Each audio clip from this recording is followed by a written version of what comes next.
Nah, kondisi Pak Gideon saat ini persis seperti kondisi seperti itu. Di kepalanya bisa jadi yang berjalan kayak film nih, film di kepalanya berjalan, sesuatu yang dia yakini sebuah kenyataan. Tapi kalau kondisi medisnya seperti yang saya analisa gitu, itu nggak real.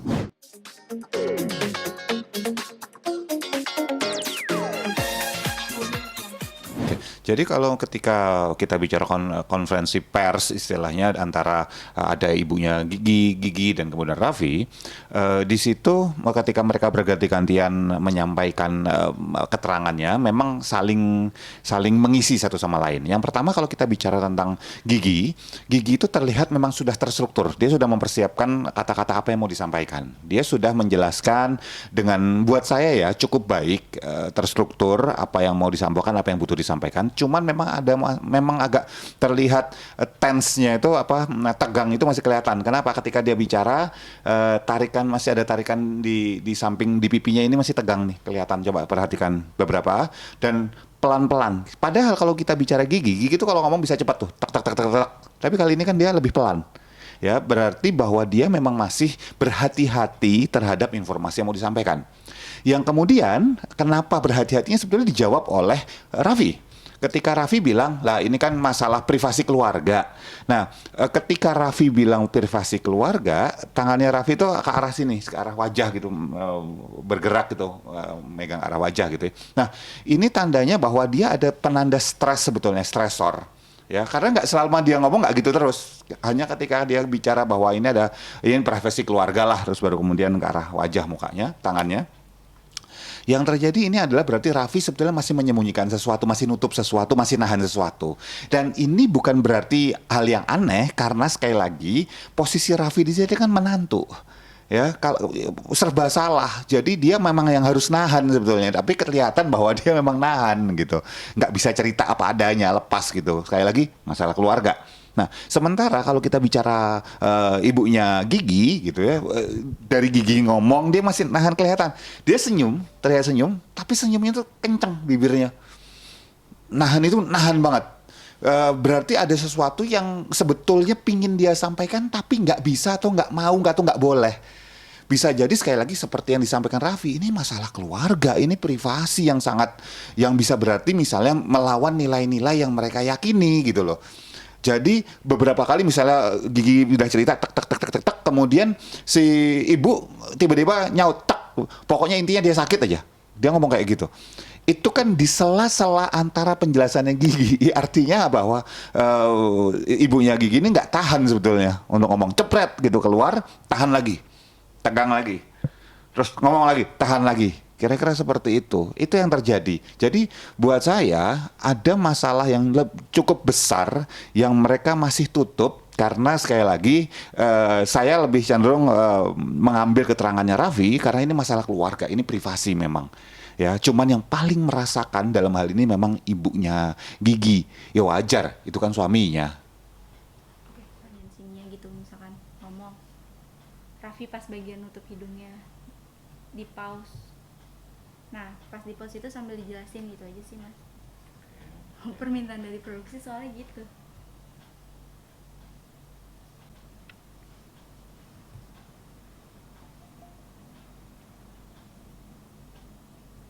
Ketika kemudian si eh, Raffi urun rembuk dalam percakapan yang sekali-sekalinya ini privasi keluarga, tadinya tangannya nggak ke arah muka, tiba-tiba dia ke arah muka nutupin sebelah sini nih, mulut sebelah sini di depan mulut seperti ini adalah simbol bahwa dia ada sesuatu yang dia tahu tapi dia memutuskan untuk tidak cerita. Bukan berarti kita bicara bohong atau tidak bohong, jujur tidak jujur, bukan, tapi ini cuma simbol bahwa dia ada penanda stres yang muncul, tekanan.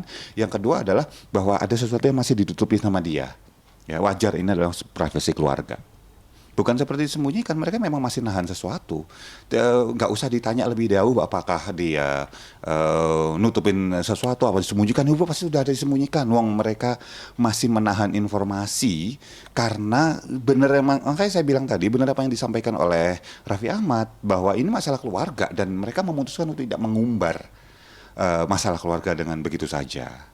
Apakah ada tekanan batin yang mereka rasakan? Bahwa ada sesuatu yang membuat mereka tegang, iya. Jadi ibunya Gigi itu senyum tapi ini tegang, bibirnya ini kelihatan menipis dan tegang. Itu antara dua, tegang sama sebetulnya marah ya, slight anger, marah ringan atau sebel, kesel gitu sebetulnya. Itu yang tampil sama ibunya Gigi sebetulnya. Berarti ada sesuatu yang memang katakanlah memberikan tekanan tapi nggak bisa mereka sampaikan. Kenapa? Karena bukan konsumsi publik. Dan ini buat saya bukan haknya kita semua untuk kemudian cawe-cawe urusan keluarga gitu. Tapi ada part di mana ketika Gigi mau ngomong, terus Mama Rita langsung bilang intinya papa sakit. Nah itu apa Mama Rita masih mengendalikan Gigi untuk nggak ngomong terlalu jauh nggak sih? Enggak sih. Jadi saya tahu bahwa Gigi itu terstruktur. Dia benar-benar mau menceritakan satu, dua, tiga, empat. Pasti sudah punya struktur atau hal yang mau disampaikan. Tapi justru menurut saya, analisa saya dari ibunya Gigi sendiri yang punya dorongan yang pingin ngasih tahu karena ini beban ini berat loh. Gitu. Kalau ada netizen yang sampai berani bilang bahwa oh ini harusnya begini harusnya begitu segala macam, Anda tidak berada di posisi tersebut. Ini masalah keluarga dan orang yang disayangi, orang yang berarti ini dalam kondisi sakit yang bisa menyebabkan tanda petik misalnya malu di keluarga gitu. Itu kan nggak gampang. Nah, sementara ibunya Gigi kan suaminya ini yang bermasalah nih, yang punya isu. Wajar kalau dia nggak tahan akhirnya plus, pokoknya dia sakit deh gitu. Biar cepat dan sekaligus ngeluapin perasaan sebetulnya gitu aja. Tapi dari apa yang mereka sampaikan di klarifikasi itu, apa itu omongan itu jujur atau bohong? Sampai saat ini saya tidak melihat ada sesuatu yang bahwa perlu yang memang nggak disampaikan secara tidak jujur ya. Saya melihat bahwa apa yang disampaikan itu kalaupun memang masih ditutupi itu adalah hak mereka karena ini urusan keluarga. Kebetulan karena mereka public figure aja urusan keluarganya jadi konsumsi gitu loh. Jadi sebetulnya kalau ditanya saya akan memilih memutuskan oh ini nggak penting lah, ini urusan keluarga mereka, biarin aja gitu. Tapi dari Mama Rita dan Gigi, mana sih yang paling memperlihatkan mungkin rasa malu terhadap kasus ini? Mungkin malu enggak ya, tapi lebih cenderung agak marah ya, kesel ya, karena saya rasa ini sudah terjadi bukan cuma sehari dua hari, ini sudah terjadi bertahun-tahun dan Gigi sendiri bilang bahwa ini sudah dari dia kecil, bukan barusan saja itu meledaknya dan jadi bahan lucu-lucuan, seru-seruan istilahnya gitu. Tapi sebetulnya ini urusan keluarga yang sudah lama, bukan baru. Tapi mungkin ada gerak-gerik dari Raffi atau Gigi atau Mama Rita yang terlihat seperti nggak ingin mengatakan yang sebenarnya nggak sih? Kalau misalnya analisa bahwa mereka terpaksa melakukan yang namanya press conference. Kenapa? Karena ada informasi yang bocor duluan dari bapaknya Gigi. Sebetulnya kalau ditanya mereka nggak nyaman untuk melakukan klarifikasi. Buat apa? Ini urusan keluarga, bukan konsumsi publik juga gitu. Kalau misalkan dari videonya ayahnya Gigi, pada saat merekam itu apa ada dalam keadaan sadar atau enggak sih? Kalau saya ditanya, jadi gini, kalau kita bicara dalam konsep secara psikologis, sadar itu gimana itu nggak perlu di breakdown lebih jauh karena kalau dalam konteks bapaknya Gigi buat saya sekali lagi ini perlu diklarifikasi dengan teman-teman yang lebih kompeten, yaitu psikiater dan psikolog karena ini modelnya diagnostik, psychological diagnostik. Bisa jadi kalau sekali lagi tebak-tebakan saya kalau kita bicara tebak-tebakan ya, bapaknya Gigi ini dalam kondisi kalau nggak dia ada masalah gangguan kepribadian, kalau nggak neurotik, psikotik atau yang kita sebut misalnya apakah itu skizofren, apakah itu bipolar, apakah itu kemudian multiple personality disorder, apa dan lain sebagainya. Dan ini sekali lagi perlu diagnosa secara klinis. Tetapi yang jelas, bapaknya Gigi itu ngomong berapi-api beneran marah, tapi belum tentu realitasnya seperti itu. Jadi kondisi bapaknya Gigi buat saya, realitas yang dia pahami di kepalanya, pahamnya bahwa sadarnya bahwa, saya diperlakukan gini. Tapi bisa jadi bukan itu kenyataan sebetulnya. Jadi kita nggak bisa cuma mengandalkan kalimat dari bapaknya Gigi yang buat saya tidak kompeten dalam memberikan keterangan. Karena ada kondisi medis yang harusnya ditangani oleh dokter atau psikolog. Kondisi medis itu terlihat dari ekspresi Enggak.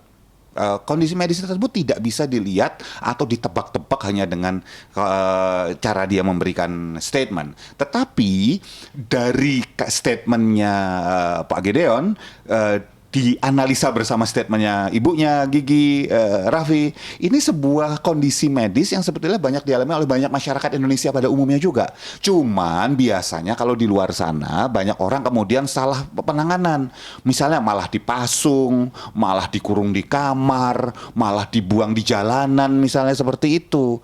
Jadi karena banyak masyarakat kita yang memang belum mengerti kondisi seperti ini, bahwa ini di real, disangkanya orang yang bisa melihat sesuatu yang kita lihat nggak ada, disangkanya bahwa dia punya kemampuan lihat sesuatu yang gaib gitu. Enggak, bisa jadi ini ada yang mislek nih, kepala ada yang konslet nih di sistem syarafnya, atau rasa mendengar bisikan-bisikan. Jadi misalnya ya Pak Gideon itu mendengerin bahwa wah ini Gigi nggak sayang lagi, menantunya nggak sopan, istrinya nggak begini nggak begitu, dan dia merasa bisikan itu real. Itu kondisi medis dan itu perlu ditanganin. Dan ingat bahwa dari pihak keluarga juga bilang bahwa obatnya itu ditolak untuk diminum selama beberapa waktu. Dan itu kondisi medis yang luar biasa, saya tahu pasti. Tapi sekali lagi saya sarankan teman-teman gitu ya, dan pemirsa semua, coba tanya sama yang lebih kompeten, psikiater atau psikolog yang bisa menjelaskan kondisi tersebut, bahwa apa efeknya kalau obat itu nggak diminum. Kejadiannya kayak Pak Gideon itu.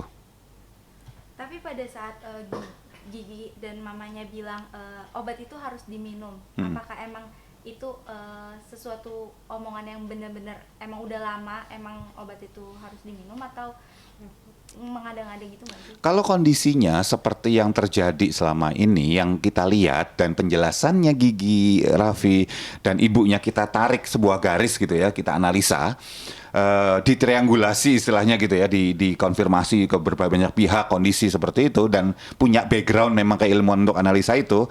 Yang terjadi apa? Yang terjadi saya melihat memang efek obat tersebut kalau nggak diminum memang bisa menyebabkan seseorang lepas kendali. Dan ini nggak cuma Pak Gideon loh. Coba ingat-ingat kondisi di sekeliling kita, masyarakat kita. Maka ada istilah, lu ngaco, lu minum obat dulu Gih. Maka ada istilah kayak gitu. Ya kenapa? Karena memang betul bisa menyebabkan orang jadi tanda petik ngaco gitu loh kalau nggak minum obat. Tapi mungkin boleh ditunjukkan nggak sih ekspresi apa aja yang ditunjukkan pada saat Pak Gideon itu ngomong? Cuman satu, ekspresinya marah. Nggak ada ekspresi lain.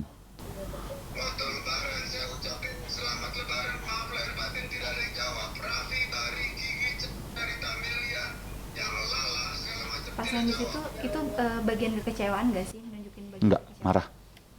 Kalau bagian tarikan. Jadi kalau kita bicara di sini, ini nih Pak Gideon itu sebelah sini itu naik sedikit gitu, itu tanda ketidaksukaan, tapi emosi mayoritas itu adalah marah. Jadi ketika dia marah, ketika dia mengungkapkan itu semua, dan memang dia beneran marah, beneran dia nggak suka. Tapi pertanyaan yang paling penting buat teman-teman semuanya, apakah kemudian basisnya nyata? Misalnya sederhananya, ada orang lagi duduk tenang-tenang, terus dibilangin, Mas, itu loh Mas, kakaknya atau adiknya digebukin Mas sama si ini Mas. Saat itu juga dia bisa marah loh, wah, apa gitu, marah terus kemudian bergegas ke tempat yang katanya dibilang dipukulin ya.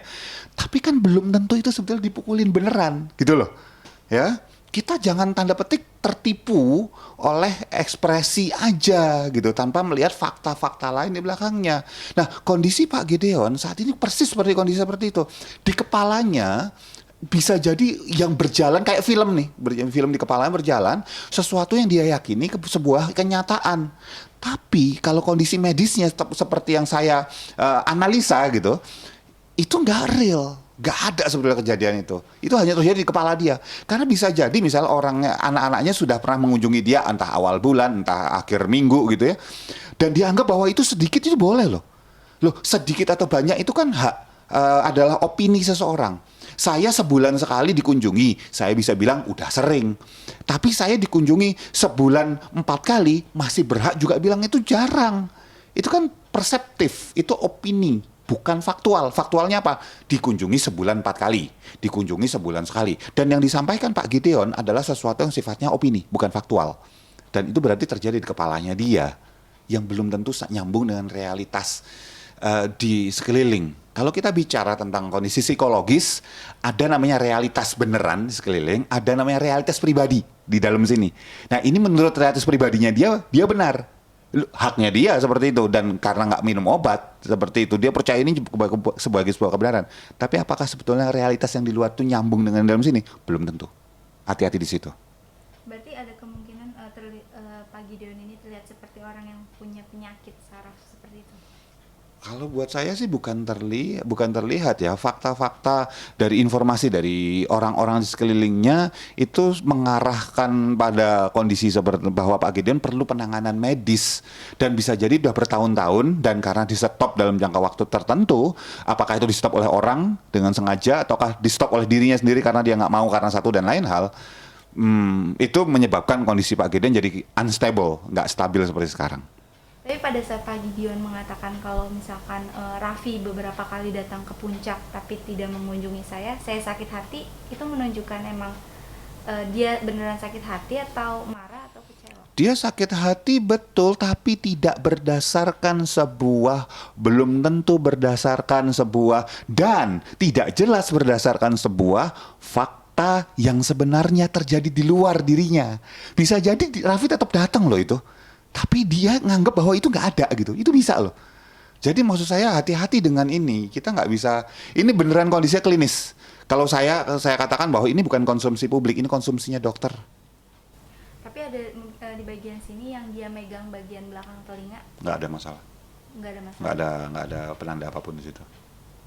Ketika Gigi memberikan penjelasan, terlihat jelas bahwa Gigi beberapa kali matanya ke arah atas gitu. Ketika seseorang itu memberikan penjelasan sesuatu dan matanya ke arah atas, apakah kanan atau kiri, artinya ada bahwa dia sedang mengingat sesuatu atau menciptakan sesuatu yang memang perlu untuk disampaikan. Dan buat saya ini adalah bukti bahwa Gigi memang sudah mempersiapkan konferensi pers ini dengan baik, penjelasan klarifikasi dengan baik. Jadi dia udah tahu strukturnya, ini habis ini kayak gitu aja. Dan buat saya ya merupakan hal yang wajar, namanya juga klarifikasi dan ini urusan keluarga. Dia berhati-hati, takut salah jelasinnya. Dari situ saya malah melihat bahwa Gigi benar-benar, dan tidak ada satupun yang sebetulnya menyerang dari bapaknya Gigi loh. Bayangin bahwa mereka sudah diserang sama Pak Gideon, ceker. Tapi mereka mutusin tetap tenang, tetap jelasin dengan tanpa nyerang balik. Itu kan berarti sebetulnya memang ada sesuatu yang ya perlu ditangani lah di Pak Gideon sebetulnya. Itu aja.